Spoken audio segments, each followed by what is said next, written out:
ইচ্ছাটা পূরণ করতে। অনেক সময় পারেন, অনেক সময় পারেন না, কিন্তু আমরা হয়তো তাদের অবস্থাটা বুঝতে চেষ্টা করি না। সেই বাবা মার অবস্থাকে তুলে ধরেছেন কবিতায়।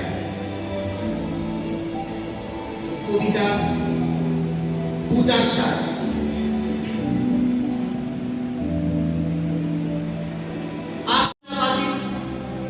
পূজার সময় এলো কাছে,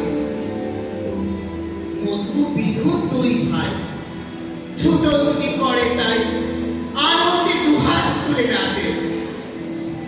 পিতা বসেছিল তারে, দুজনে শুধালো তারে, কি পোশাক আনিয়াছ দিলে?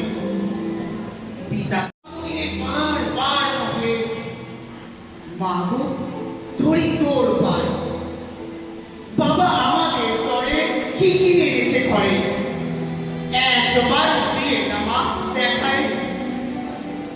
ব্যস্ত দেখি হাসিয়া মা দুখানি ছিটের জামা দেখাইল বলি আলো। মন কহে আর নেই,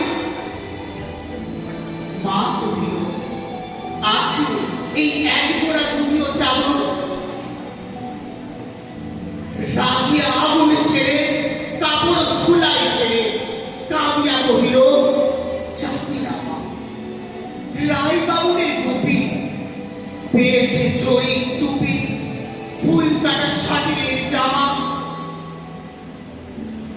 মা কহিল, মধু ছি ছি, কেন কাঁদো বিছাবিছি, করিছে তোমাদের বাপ এবার হয়নি ধান, কত গেছে লোকসান, পেয়েছে কত দুঃখ তাপ।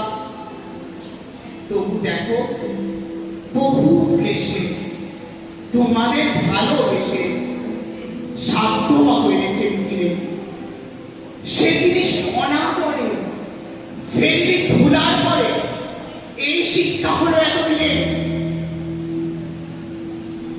বিধু বলে, এ কাপড় পছন্দ হয়েছে মোর, এই জামা পরা সামারে। মধু শুনে আরো রেগে ঘর ছেড়ে দ্রুত বেগে গেল রায় বাবুদের দ্বারে। সেথা মেলা লোক চড়ো, রায় বাবু ব্যস্ত বড়, দালান সাজাতে গেছে রাত। মধু যাবে এক কোণে দাঁড়াইল ম্লান মনে, চোখে তার পড়িল হঠাৎ, কাছে ডাকি স্নেহ করে কহেন করুণ স্বরে, ধারে দুই বাহুতে বাঁধিয়া, কি রে মধু হয়েছে কি তোরে যে শুকনো দেখি? শুনে মধু দিল কাঁদিয়া, কহিল, আমার তরে বাবা আনিয়াছে ঘরে শুধু একখানি ছিটের কাপড়। শুনি রায় মহাশয় হাসিয়া মধুরে কয়, সেজন্য ভাবনাটি বাবু। ছেলে ডাকিয়া চুপি কহিলে, তোর জামা দেখবি মধুকে।